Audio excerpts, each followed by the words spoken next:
Let me start with something that many Christians have heard, sometimes from a pulpit, sometimes in a youth group, sometimes whispered with urgency.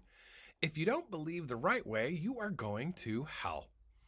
There's only one way, and we have it, or you must be born again our way, or else.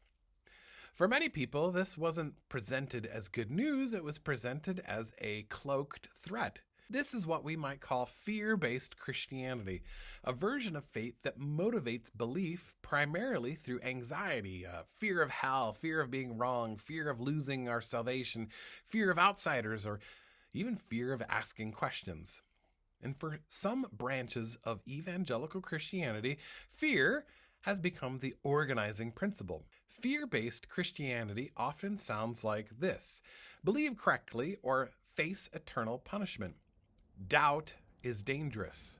Questioning means you're slipping. If you don't accept Jesus exactly like this, you are lost.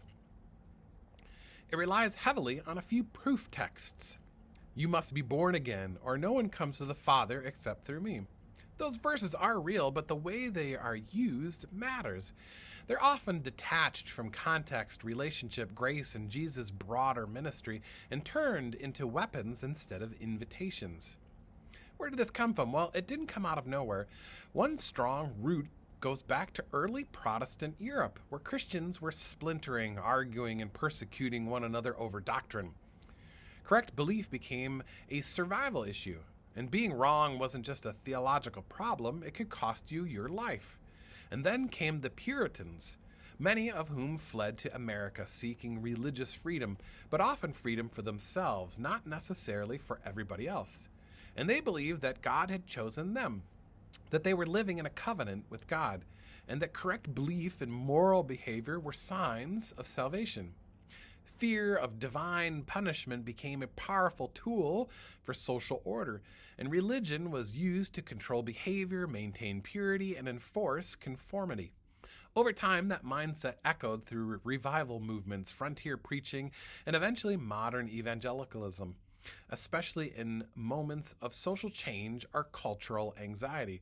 And fear works. Fear fills pews. Fear simplifies complex questions.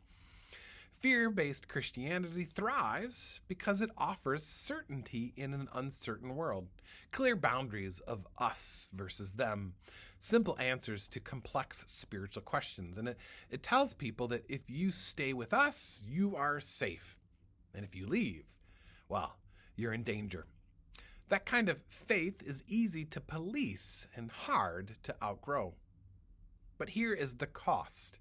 Fear-based Christianity often produces anxiety instead of peace, compliance instead of transformation, judgment instead of compassion, and loyalty instead of love.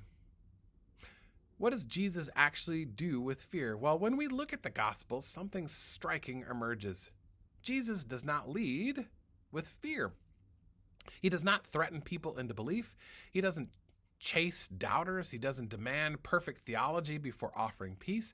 Instead, he invites, he questions, he heals, he welcomes, and he trusts that love can do what fear never will. Even when Jesus speaks hard truths, they're almost always directed at the confident, the certain, the powerful, not the anxious or the searching. Do not be afraid is one of the most repeated commands in Scripture, and that alone should tell us something. That there's a difference between taking faith seriously and using fear to control belief. There's a difference between conviction and coercion. Fear-based Christianity says, believe this way or else. Biblical Christianity says, come and see. One closes doors and the other opens them. So here is the question, and this is not to accuse anybody, but to help discern. Is my faith rooted more in fear or in love?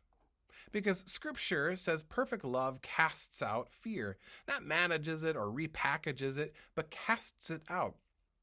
And the invitation of Christianity is not terror, it is trust.